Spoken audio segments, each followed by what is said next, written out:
겸손과 기도. 찬미 예수님. 그때 예수님께서는 갈릴레아를 돌아다니셨다. 유다인들이 당신을 죽이려고 하였으므로 유다에서는 돌아다니기를 원하지 않으셨던 것이다. 마침 유다인들의 초막절이 가까웠다. 형제들이 축제를 지내러 올라가고 난 뒤에 예수님께서도 올라가셨다. 그러나 드러나지 않게 남몰래 올라가셨다. 예루살렘 주민들 가운데 몇 사람이 말하였다. 그들이 죽이려고 하는 이가 저 사람 아닙니까? 그런데 보십시오. 저 사람이 드러내놓고 이야기하는데 그들은 아무 말도 하지 못합니다.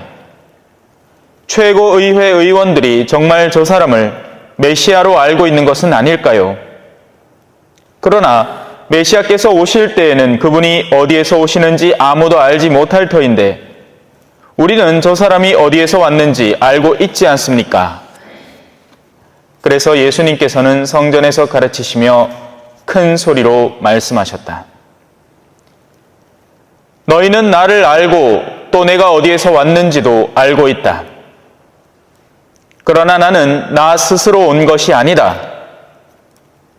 나를 보내신 분은 참되신데 너희는 그분을 알지 못한다. 나는 그분을 안다. 내가 그분에게서 왔고 그분께서 나를 보내셨기 때문이다. 그러자 그들은 예수님을 잡으려고 하였지만 그분께 손을 대는 자는 아무도 없었다. 그분의 때가 아직 오지 않았기 때문이다. 주님의 말씀입니다.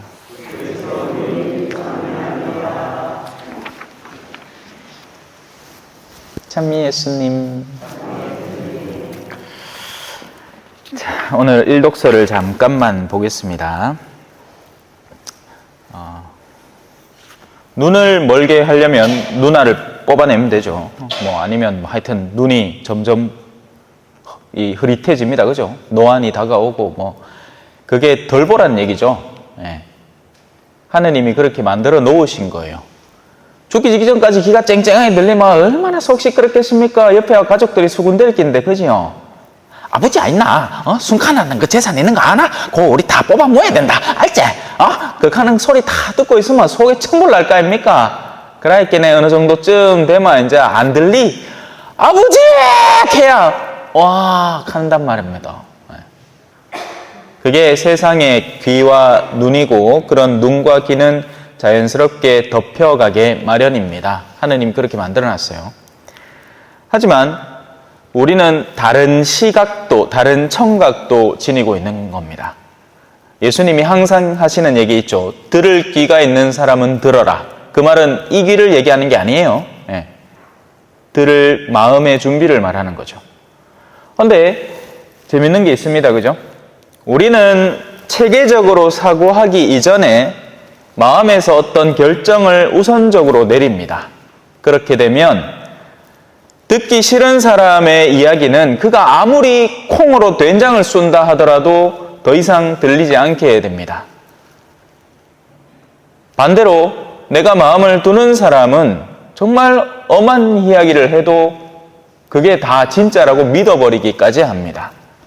그 대표적인 케이스가 신천지나 JMS나 이런 케이스들이죠. 그 안에 있던 사람들 중에 진짜 같이 이게 잘못되었다는 것을 이미 알면서도 동조하던 사람들이 있지만 그 밖에는 다 조금씩 세뇌당한 사람들입니다. 그들에게는 큰 탓이 묻게 되지는 않을 거예요. 하지만 어느 순간에는 선을 넘어야 하는 순간이 있습니다. 신천지도 처음에는 성경 공부 순수하게 시작을 해요. 그런데 그러다가 이제 어느 순간인가 선을 넘게 만드는 거죠. 지금까지 한 거 갑자기 내던질래? 아니면 한 걸음만 더 나올래? 하지만 이 한 걸음은 네가 이전까지 갖고 오던 틀을 깨부숴야 하고 정말 말도 안 되는 것에 신뢰를 둬야 된다. 사실은 이 살아있는 사람이 보혜사다. 이렇게 얘기를 할 때 마음의 갈등을 잠깐 느끼지만 지금까지 내가 쏟아온 노력이 아까워서 그냥 가버리는 겁니다. 그때가 내면에 뭔가 뚝 부러지는 순간이죠.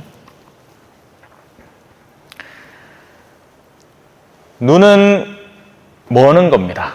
뭘로? 악을 통해서 말이죠. 악은 서서히 잠식해 들어와서 영혼을 눈멀게 하는 겁니다. 그러고 나면 질리고 자시고 없게 됩니다. 이렇게 생각하지만 그들이 틀렸다. 그들의 악이 그들의 눈을 멀게 한 것이다.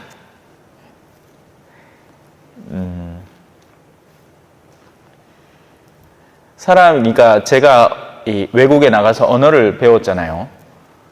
언어를 배우기 위해서 가장 총명한 때가 언제냐면 성질 날 때입니다. 이거 경찰이 잡아갖고 말도 안 되는 소리를 했었는데 나는 특히 잘못한 게 없고 내가 그건 적어도 아는데 한국에서 오히려 교통법규에 대해서 더한 교육을 받고 운전면허 시험을 치고 온 사람인게 도로교통법규에 대해서만큼은 잘 알고 있잖아요. 근데 일단 잡아놓고 세워가지고 이제 흠을 잡기 시작하는 겁니다. 근데 이게 안 털리면 입이 말이 안 나오는 거예요. 그러면 그 순간 뇌가 풀 가동됩니다. 그때 언어 실력이 오히려 늘어요.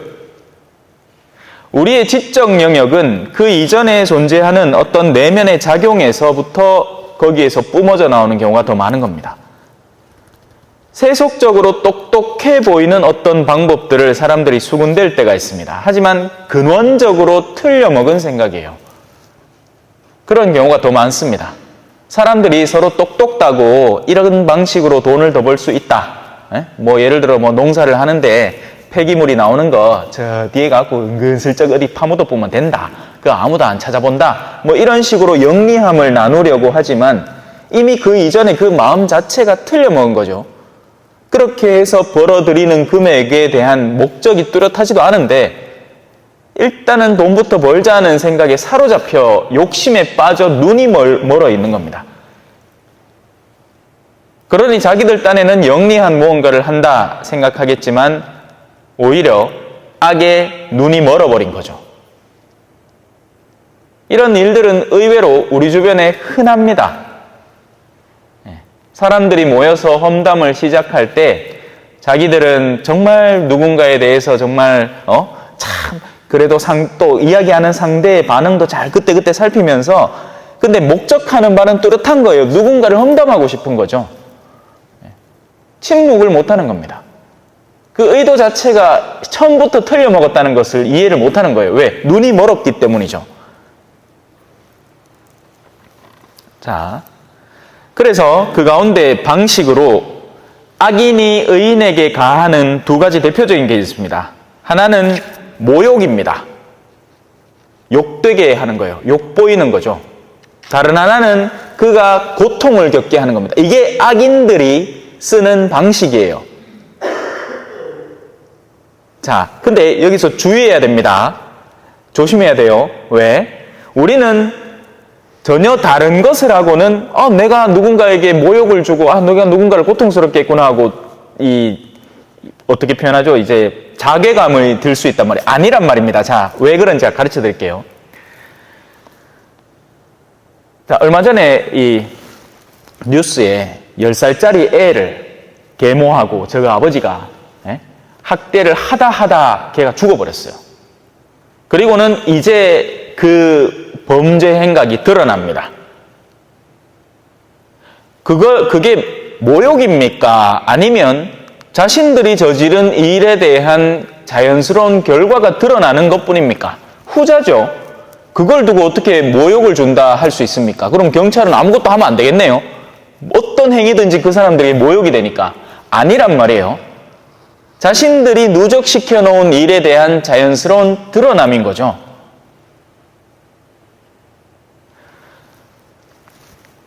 고통도 한번 생각해 봅시다. 지난번에도 제가 주일날 술 좀 못 닦겠지만 이거를 진짜 막 일주일 내내 극하고 앉았어. 그러면 간이 견뎌냅니까? 못 견뎌냅니까? 못 견뎌냅니다. 그러면 이제 간이 그 효소를 만들다가 간분해 효소를 만들다 안 되니까 이제 과로를 한단 말이에요. 그러다 보면 조직들이 이제 경화되기 시작하는 겁니다. 지방간이 생기고 간경화가 생기는 거죠. 그러다가 거기서 더 발전하면 간암이 되는 거고요. 그냥 생긴 게 아니죠. 그냥 갑자기 내가 고통당하는 게 아닙니다. 그죠? 일의 선행 과정이 있었던 거예요. 그리고 그에 대한 자연스러운 결과인 거죠. 이거는 내가 고통을 당한다가 아니라 내가 정말 잘못했구나 하고 뉘우쳐야 되는 판이죠. 예. 이런 것들을 두고 모욕과 고통이라고 하지 않는 겁니다. 거꾸로 오늘 일독서에서 이제 시작부터 얘기하잖아요. 의인이 기분 나쁘다 이겁니다. 왜? 그는 우리가 하는 일을 무조건 막 반대하는 것처럼 느껴지고 우리가 죄를 지었다고 우리를 나무라고 우리를 탓하고 하지만 그가 진정 하느님께 들러붙어 있는 의인이라면 그는 자신의 일을 하고 있는 겁니다. 마치 세례자 요한이 헤로데에게 붙들려 가지고 헤로데가 그렇게 살면 안 된다는 이야기를 해준 것처럼 왜 했어요? 그 이야기를 근데 의인들은 도대체 왜 할까요? 그렇게 말을 전해주고 그들이 깨달아야 내가 지금 가고 있는 길이 잘못되었구나 하는 것을 알고 돌이킬 기회를 갖는 거죠. 그걸 실제로 쓸지 안 쓸지는 악인들 자신의 내면의 본인의 선택에 달린 문제지만 말은 누군가가 해줘야 될 거 아닙니까? 그래서 의인이라는 영역이 존재하는 겁니다. 그리고 그가 다른 이에게 가하는 것은 수술의 고통이죠. 그런데 그로 인해서 반향되어 돌아오는 것은 모욕과 고통인 겁니다. 저 입을 틀어막아야 되니까 어떻게든지 뭔가 수를 써서 거짓된 욕됨을 만들어내서 그에게 덮씌우고 또 그가 하는 모든 일에 괴로움과 쓰라림을 줘서 그 일을 못하게 만들자. 그게 악인의 생각이란 말이에요. 우리도 흔히 빠질 수 있는 유혹이란 말입니다. 조심해야 돼요. 타인에게 고통을 가하고 그 고통의 결과를 즐거워하는 사람은 그 자체로 악인입니다. 하지만 거듭 이야기하지만 의사가 환자를 째고 환자가 그것 때문에 아파한다고 해서 안 찔 수는 없는 노릇입니다. 그건 고통을 가하는 게 아니에요. 수술을 하고 치유를 하는 거죠.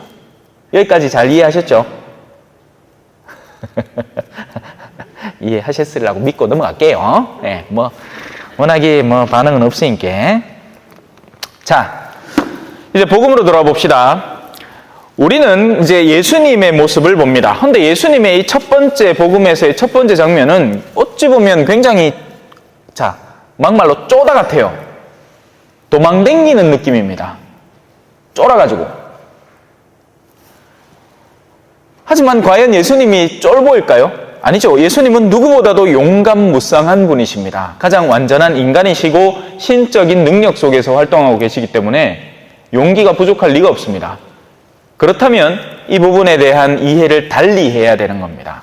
그리고 그 이해점은 마지막에 나옵니다. 그분의 때가 아직 오지 않았기 때문이다.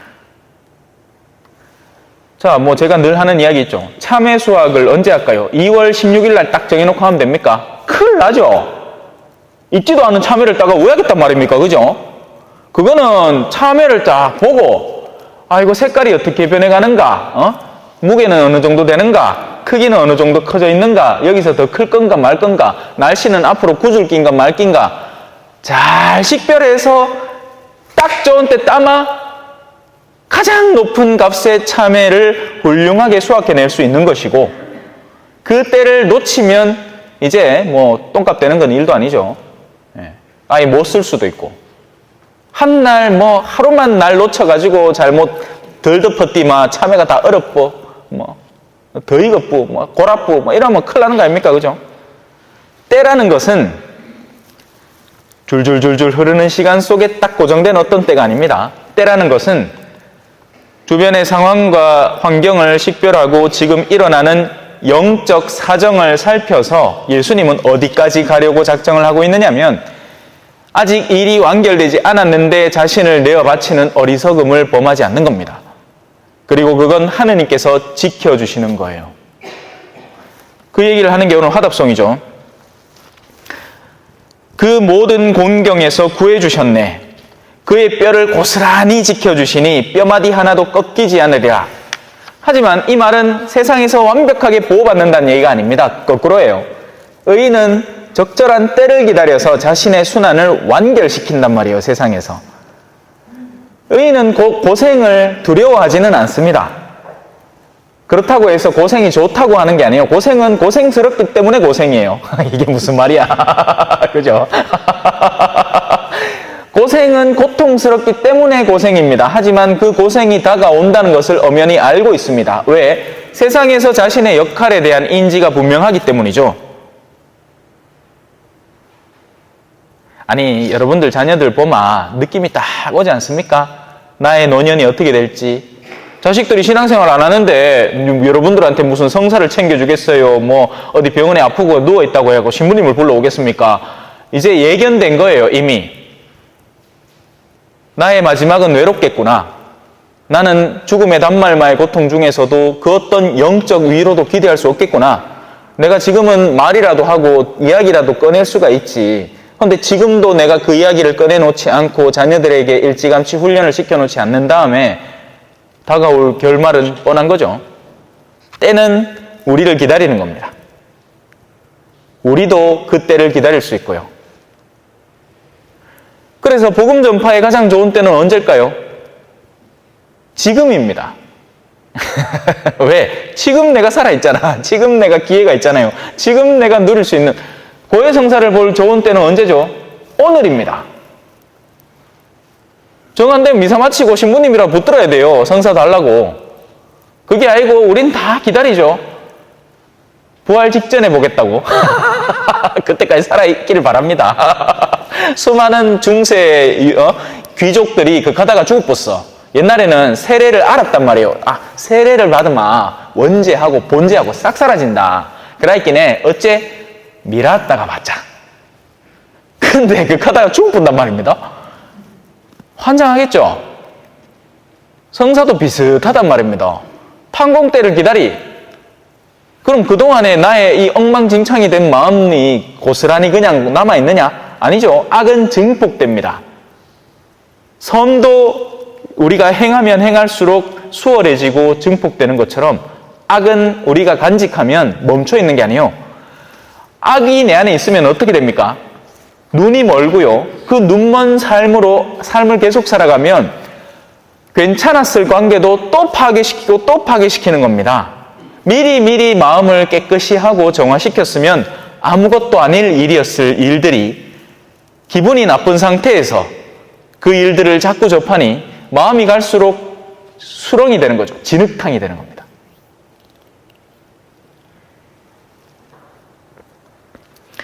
예수님의 때는 아직 오지 않았고 그래서 그 누구도 그분에게 손을 댈 수가 없습니다. 아직은요.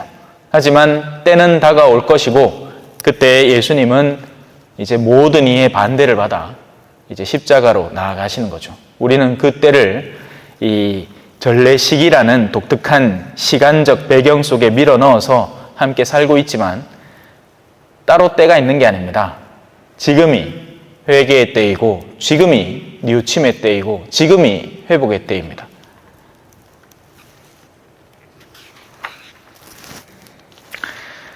자, 오늘 복음 한호송입니다. 사람은 빵만으로 살지 않고 하느님의 입에서 나오는 모든 말씀으로 산다. 아멘. 찬미 예수님, 겸손과 기도.